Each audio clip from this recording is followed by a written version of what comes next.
विद्यार्थी मित्रांनो, तुम्ही जर महाराष्ट्र शासनाच्या पोलीस भरती, त्याचबरोबर तलाठी, वनरक्षक, सरळ सेवा पदाकरता तुम्ही म्हणजे कोणत्या पण एक्झामची तयारी करत असाल महाराष्ट्र शासनाच्या, आणि त्याला जर जी के हा सब्जेक्ट असेल तर हा जो व्हिडिओ आहे तुमच्यासाठी खूप हेल्पफुल ठरणार आहे. ह्या व्हिडिओमध्ये आपण असेच प्रश्न इन्व्हॉल्व केलेले, ॲड केलेले की जे की तुम्हाला आगामी होणाऱ्या परीक्षेसाठी खूपच हेल्पफुल ठरणार आहे. तर अगोदर सांगतो मी तुम्हाला, आपण नाही का ह्या व्हिडिओचे 3 पार्ट बनवलेले आहे. 100 प्रश्नाचे 3 पार्ट बनवलेले, म्हणजे किती रे, टोटल 3 व्हिडिओ बनवलेले आणि हा आहे 4था व्हिडिओ. तर ह्या तिन्ही व्हिडिओमध्ये आपण 25-25 मिळून असे 75 प्रश्न या ठिकाणी आपण शिकवलेले आहे. तर आजचा शेवटचा व्हिडिओ आहे आपला. या ठिकाणी आपण 76 पासून तर 100पर्यंत म्हणजे टोटल जर बघितले तर आजच्या व्हिडिओमध्ये पण सुद्धा आपण किती टोटल 25 प्रश्न शिकवणार आहे. तर अगोदरचे जे 3 व्हिडिओची लिंक आहे ते जर तुम्हाला बघायचे असेल तर त्या तिन्ही व्हिडिओची जी लिंक आहे ती ह्या व्हिडिओच्या डिस्क्रिप्शन बॉक्समध्ये दिलेली आहे. त्या ठिकाणी तुम्ही तेथून डाउनलोड करू शकता. आणि ह्या व्हिडिओची जर तुम्हाला PDF बघायची पाहिजे असली तर आपल्या टेलिग्राम चॅनलला जॉईन करा. त्या टेलिग्राम चॅनलची लिंकसुद्धा आपल्या या व्हिडिओच्या डिस्क्रिप्शन बॉक्समध्ये दिलेली आहे. तर चला, तुमचा वेळ नाही घेता डायरेक्टली व्हिडिओला सुरुवात करतो. त्या अगोदर तुम्ही जर आपल्या चॅनलवर नवीन असाल तर प्लीज चॅनलला सबस्क्राईब करा, व्हिडिओला लाईक करा, शेअर करा आणि लाईक करा. बघा, ह्या ठिकाणी प्रश्न क्रमांक जाऊ आपण 76 नंबरच्या. या अगोदर शिकवलेले आहे मी. बघा, ह्या ठिकाणी 76 नंबरचा प्रश्न आहे.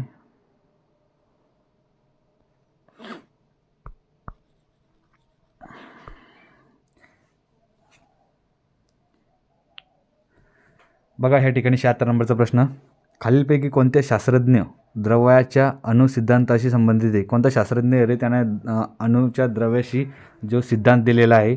तर याचं बरोबर उत्तर होणार आहे जे आहे D नंबरचं, जे जॉन डाल्टन आहे यांनी अणुसंबंधित द्रव्याचा शोध लावलेला आहे. जॉन डाल्टन या शास्त्रज्ञांनी. पर्याय क्रमांक जे आहे ते D नंबरचं बरोबर उत्तर आहे. त्यानंतर 77 नंबरचा प्रश्न बघा, या ठिकाणी थोडं फास्टली घेऊ जेणेकरून कमी वेळेत हे 25 प्रश्न उरकले जाईल. तुम्ही वाटलंच तर तुम्ही याला स्लो पण बघू शकता. बघा, 77 नंबरचा प्रश्न आहे, वनस्पती तूप निर्मितीसाठी कोणता वायू वापरतात? तर बघा, वनस्पती तूप निर्मितीसाठी जो वायू आहे तो हायड्रोजन वायू वापरतात. कोणता वायू वापरतात रे? हायड्रोजन हा वायू वापरतात. त्यानंतर 78 नंबरचा प्रश्न आहे, हायड्रोजनचा शोध कोणी लावला? हायड्रोजनचा शोध कोणी लावलेला आहे? मग हायड्रोजनचा जो शोध आहे तो लावलेला आहे हेनरी कॅव्हेंडिश. कोणी रे? Henry Cavendish. मला सांगा, हायड्रोजनचं जे स्थान आहे आवर्त सारणीत फिक्स आहे का? फिक्स आहे का सांगायचं रे हायड्रोजनचं स्थान आवर्त सारणीत? तर बघा, आवर्त सारणीत हायड्रोजनचं स्थान फिक्स नाही, त्यामुळे त्याला कुठे ठेवलेलं आहे? तर त्याला ठेवलेलं आहे फर्स्टला. तुम्ही जर बघितलं, जी आवर्त सारणीची जी सुरुवात आहे ती कोणत्या एलिमेंटनं होते? तर याचे एलिमेंटनं होते, म्हणजेच हायड्रोजननं सुरुवात होते. तर बघा, टोटल तुम्हाला एलिमेंट पार्ट असणं गरजेचं आहे. 4-5 स्टार्टिंगचे तरी hydrogen, helium, lithium, beryllium, boron, carbon, nitrogen, oxygen, fluorine हे एलिमेंट पार्ट असणं गरजेचं आहे. याला पण प्रश्न विचारतात. लक्षात ठेवा, फक्त जो आवारा तत्व आहे म्हणजे त्याचं स्थान फिक्स नाही, तर तो जो एलिमेंट आहे आवारा तत्व एलिमेंट्स, हा जो एलिमेंट आहे तो आहे हायड्रोजन हा एलिमेंट्स आहे. आणि हायड्रोजनचा शोध कोणी लावलेला आहे? हेनरी कॅव्हेंडिश यांनी लावलेला आहे, हे पण लक्षात ठेवा. बघा, एक प्रोटॉन इज इक्वल टू किती इलेक्ट्रॉन होतात रे? एक प्रोटॉनमध्ये किती इलेक्ट्रॉन असतात? तर एका प्रोटॉनमध्ये जर बघितलं तुम्ही तर टोटल 1900 इलेक्ट्रॉन असतात. किती रे? 1900 इलेक्ट्रॉन असतात. लक्षात ठेवायचं आहे, एक proton is equal to 1900 electron. नाही, 1850 होईल, सॉरी चुकलं आहे. बघा, ह्या ठिकाणी एक प्रोटॉन म्हणजे किती रे? 1850 इलेक्ट्रॉन होईल. किती? 1850 इलेक्ट्रॉन. लक्षात ठेवा, पर्याय क्रमांक जे आहे A नंबरचं याचं बरोबर उत्तर आहे. तुम्हाला ह्या ठिकाणी 3 मूळ रंग सांगायचे. जे 3 मूळ रंग आहे ते कोणते रे? एक बघा, लाल, त्यानंतर हिरवा आणि त्यानंतर निळा. हे जे आहे हे आपले मुख्य रंग आहे. कोणते रे? 3 मूळ रंग आहे, हिरवा, लाल आणि एक निळा. हे मुख्य रंग आहे. पर्याय क्रमांक जे आहे A नंबरचं याचं बरोबर उत्तर आहे. त्यानंतर 81 नंबरचं बघा, जड पाण्यात कोणता घटक असतो? जड पाण्यात जो घटक असतो तो असतो कॅल्शियम. बघा, ज्या पाण्यात कॅल्शियम जास्त आहे ते पाणी कसं रे? थोडं जड वाटतं. ज्यांना पोहणं येतं त्यांना माहीत असेल की आपण बऱ्याच वेळेस विहिरीमध्ये जर पोहायला गेलो तर त्या ठिकाणी आपल्याला जड पाणी भासतं, की म्हणजे काय रे? की त्या पाण्यात जे राहतं ते कॅल्शियमचं प्रमाण जास्त राहतं. आणि समुद्रात जर आपण पोहायला गेलो तर त्या ठिकाणी क्षारतेचं, लवणाचं प्रमाण जास्त राहतं, म्हणजे खारं पाणी राहतं. त्यामुळे आपण वरती तरंगतो, म्हणजे त्याच्यात कशाची कमतरता असते? कॅल्शियमची कमतरता असते. त्यानंतर प्रश्न क्रमांक जड पाण्याचं एक सूत्र आहे बघा, ते पण तुम्हाला या ठिकाणी सांगतो. जड पाण्याचं भारी जल म्हणतात त्याला, भारी जल. D2O हे जे सूत्र आहे हे काय जर भारी जलचं सूत्र आहे. भारी जल म्हणजे जड पाण्याचं सूत्र काय? D2O. लक्षात ठेवा. विचारतात परीक्षेला कधी कधी, जर का तुम्ही MPSC वगैरेची एक्झामची तयारी करत असाल तर त्या परीक्षेला हे प्रश्न जे आहे ते वारंवार विचारण्यात येत असतात. त्यानंतर 82 नंबरचा प्रश्न आहे, कॅन्सरवरील उपचारासाठी किरणोत्सर्गी समस्थानिक कोणतं? तर बघा, कॅन्सरच्या उपचारासाठी जे समस्थानिक वापरतात तर ते कोणतं वापरतात? कोबाल्ट-16. कोबाल्ट-16 हे जे समस्थानिक आहे हे वापरतात. आयसोटोप वापरतात कोणतं? कोबाल्ट-16, कोबाल्ट-60.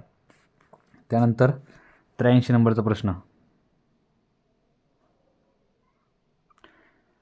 बघा, या ठिकाणी जे पाणी संयुगात हायड्रोजन आणि ऑक्सिजन आहे यांचं जे आहे ते वजनी प्रमाण सांगितलेलं आहे, त्यांच्या वजनाचं प्रमाण सांगितलेलं आहे हायड्रोजन आणि ऑक्सिजनचं. तर बघा, ऑक्सिजनचं जे सूत्र आहे तर ते काय आहे? O2. काय रे? O2. लक्षात ठेवा, O2 हे झालं ऑक्सिजनचं. O2 ऑक्सिजनचं. हायड्रोजनचं काय? H. बरोबर, H. जर का तुम्ही याचं जर बघितलं तर hydrogen, helium, lithium, beryllium, boron, carbon, nitrogen, oxygen. Oxygen आहे तो 8व्या क्रमांकावर आणि त्याचं जे ॲटॉमिक मास बघितलं तर ते किती आहे रे? ते 16 आहे. आणि हायड्रोजनचं जे ॲटॉमिक मास आहे ते किती आहे? ते आहे 2, म्हणजे ॲटॉमिक मास. जर का आपण याचं वजनी प्रमाण जर काढलं तर याला जर आपण डिवाईड केलं तर हे होतं बघा, एक मिनटं, तर हे होतं टोटल 8 1 8 8 2 16, बे 1 बे 8 16, म्हणजे 1:60 हे प्रमाण होतं. म्हणजे याचं जे बरोबर उत्तर आहे ते होणार आहे पर्याय क्रमांक 1. यांचं जे पाण्याचं संयुगांचं जे प्रमाण आहे हायड्रोजनचं आणि ऑक्सिजनचं ते किती आहे रे? ते आहे मग 1:8. 1:8 बरोबर उत्तर आहे पर्याय क्रमांक किती नंबरचं रे? 1 नंबरचं. थोडा पेनचा प्रॉब्लेम झाला, 1 मिनटं.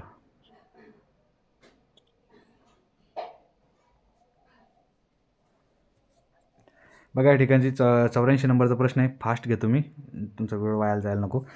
जर्मन सिल्वर या संमिश्रणात कोणता धातू नसतो? तर बघा, जर्मन सिल्वरचं जे संमिश्रण राहतं याच्यात कोणता धातू ॲड नसतो रे? तर कॉपर हा धातू ॲड नसतो याच्यामध्ये. तर झिंक असतो, त्यानंतर निकेल असतो, त्यानंतर Ag म्हणजे चांदीसुद्धा याच्यामध्ये ॲड असतं. 2 8 5 हे काय ह्याचं कोणत्या इलेक्ट्रॉनचं स्वरूप मिश्रण आहे रे? 2 8 5. जर का याची तुम्ही बेरीज केली, 8 आणि 5 13, 13 14 15. जर बघितलं तुम्ही hydrogen, helium, lithium, barium, boron, carbon, nitrogen, oxygen, fluorine, neon, sodium, तर हे जर बघितलं तुम्ही, हे जे एलिमेंटचं हे जे इलेक्ट्रॉनाचं जे स्वरूप आहे तर ते कोणचं आहे रे? फॉस्फरस. फॉस्फरस किती नंबरला येतो? 15 नंबरला येतो. याचं जर तुम्ही बेरीज केली तर 15 येते. आणि आवर्त सारणीमध्ये जे फॉस्फरसचं सिरियल नंबर आहे तर तो किती आहे? 15 नंबर आहे. म्हणून याचं बरोबर उत्तर कोणतं होणार आहे? फॉस्फरस. त्यानंतर काँग्रेस खासदार राहुल गांधी यांच्या भारत छोडो यात्रेने महाराष्ट्रात किती किलोमीटरचा प्रवास केलेला आहे? तर यांनी जो आहे तो किती किलोमीटरचा प्रवास केलेला आहे? 382 किलोमीटरचा प्रवास केलेला आहे. 382 पर्याय क्रमांक बी नंबर त्याचं बरोबर उत्तर आहे. त्यानंतर नामिबिया या देशातून खालीलपैकी कोणत्या विमानाने 17 ऑक्टोबर 2022 रोजी 8 चित्ते भारतात आणण्यात आलेले आहे?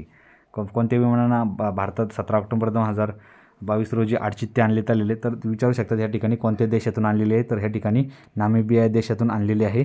किती रे? टोटल 8 चित्ते आणलेले आहे. आणि त्यांना जे आहे ते कोणत्या विमानानं आणण्यात आलेलं आहे? तर B747 नावाचं विमान आहे. ह्या विमानांना त्यांना भारतात आणण्यात आलेलं आहे. त्यानंतर प्रश्न क्रमांक आहे 88 नंबरचा.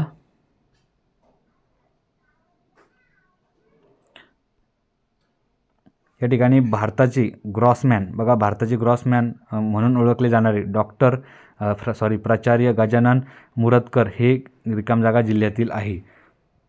भारताचे ग्रॉसमॅन कोण आहे? तर भारताचे ग्रॉसमॅन आहे गजानन. कोण आहे रे? गजानन मुरतकर हे भारताचे ग्रॉसमॅन म्हणून यांची ओळख आहे. आणि ते कोणत्या जिल्ह्यातले आहे? तर त्यांचा जिल्हा आहे पुणे या जिल्ह्यातील आहे. कोणत्या जिल्ह्यातील रे? पुणे या जिल्ह्यातील आहे. त्यानंतर प्रश्न क्रमांक नेक्स्ट आहे 89 नंबरचा. इटलीच्या नवीन महिला पंतप्रधान कोण कार्यरत आहे? बघा, इटलीच्या ज्या नवीन महिला पंतप्रधान आहेत तर त्या कोण आहेत सध्याच्या घडीला? तर त्या आहेत जॉर्जिया मेलॉन. ह्या ज्या आहे इटलीच्या पहिल्या महिला पंतप्रधान ठरलेल्या आहे, कार्यरत आहे सध्या पदावर. त्यानंतर सन 2026ची राष्ट्रकुल क्रीडा स्पर्धा खालीलपैकी कोणत्या देशात आयोजित केली जाणार आहे? तर ती जी आहे ती कोणत्या देशात आयोजित करण्यात येणार आहे? रशिया देशात आयोजित करण्यात येणार आहे. त्यानंतर 91 तिथं 91 कारण लिहिलेलं आहे. 91 जे समजा 91 जे साहित्य संमेलन अखिल भारतीय मुस्लिम मराठी, बघा, अखिल भारतीय मुस्लिम मराठी साहित्य संमेलन 90 आहे या ठिकाणी 90 करा. 99 जे अखिल भारतीय मुस्लिम मराठी साहित्य संमेलन आहे तर ते कोणत्या शहरात आयोजित करण्यात आलेलं आहे? तर ते शहरात आयोजित करण्यात आलेलं आहे नाशिक या शहरात. कोणत्या शहरात रे? नाशिक या शहरात आयोजित करण्यात आलेलं आहे पहिलं मुस्लिम मराठी साहित्य 9वं मुस्लिम मराठी साहित्य संमेलन. त्यानंतर ऋषी सुनक हे वयाच्या कितव्या वर्षी ब्रिटनचे पंतप्रधान बनलेले आहे? जर ऋषी सुनक हे जे आहे हे वयाच्या 42व्या वर्षी ब्रिटनचे पंतप्रधान बनलेले आहे, हे लक्षात ठेवायचे. ऋषी सुनक मग कोणत्या देशाचे पंतप्रधान आहे? ब्रिटनचे पंतप्रधान आहे. त्यानंतर MBBSचे शिक्षण हिंदी माध्यमातून देणारे भारतातील पहिले राज्य कोणते ठरलेले आहे? तर सर्वांना माहिती पाहिजे या प्रश्नाचं उत्तर मध्य प्रदेश हे जे राज्य आहे हे पहिलं राज्य ठरलेलं आहे ज्याने की MBBSचं जे शिक्षण आहे ते कोणत्या माध्यमात? हिंदी माध्यमातून शिकवणं सुरू केलेलं आहे, स्टार्ट केलेलं आहे.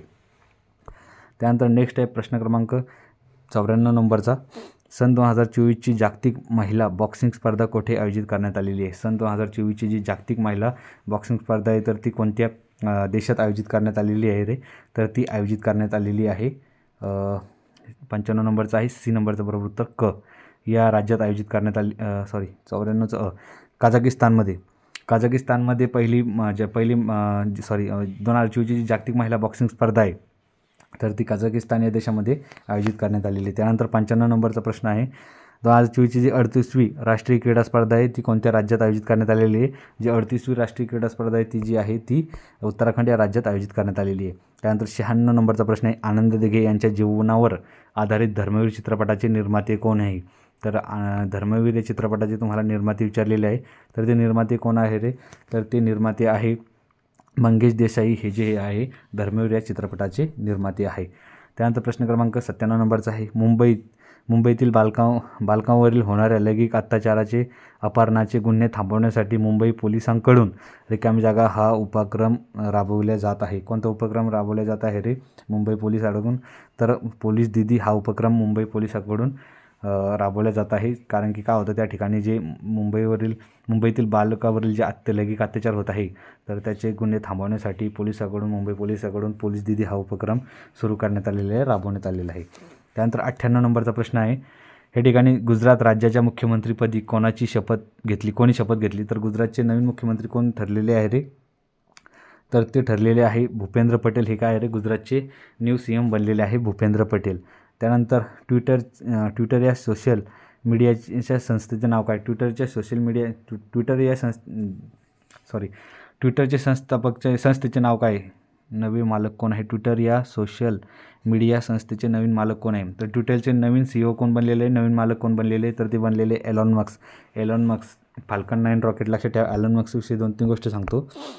हा जो एकमेव माणूस आहे एलॉन मस्क याने काय केलं माहिती आहे का? जे फाल्कन 9 रॉकेट त्याला प्रक्षेपण करायचं होते तर त्याच्यासाठी जेवढी काही स्वतःजवळची संपत्ती आहे सगळी संपत्ती त्याने या रॉकेटसाठी लावलेली होती. म्हणजे ते रॉकेट जर फेल झाला असतं तर पूर्णपणे भिकारी बनणार होता. त्याने पुरं एफर्ट लावले होते या ठिकाणी एलॉन मस्कने आणि ते रॉकेट त्यांनी त्या ठिकाणी प्रक्षेपण केलं आणि त्यांना आता तो आता श्रीमंत पण ठरलेला होता काही काळात तो सेकंड नंबरचा एलॉन मस्क. त्यानंतर प्रश्न क्रमांक आहे समोरचा नेक्स्ट 100 नंबरचा प्रश्न आहे शेवटचा. यानंतर आपले या ठिकाणी प्रश्न संपत आहे. 100 नंबरचा प्रश्न आहे भारताच्या मुख्य निवडणूक आयुक्त यांची निवडणूक करण्यात भारताचे मुख्य निवडणूक आयुक्त कोण आहे? बघा आता हे बदललेले आहे. सध्या प्रेझेंट जर तुम्ही ह्या गोष्टीचा विचार केला तर हे बदललेले आहे. राजीव कुमार हे होते आणि आता कोण झालेले आहे रे?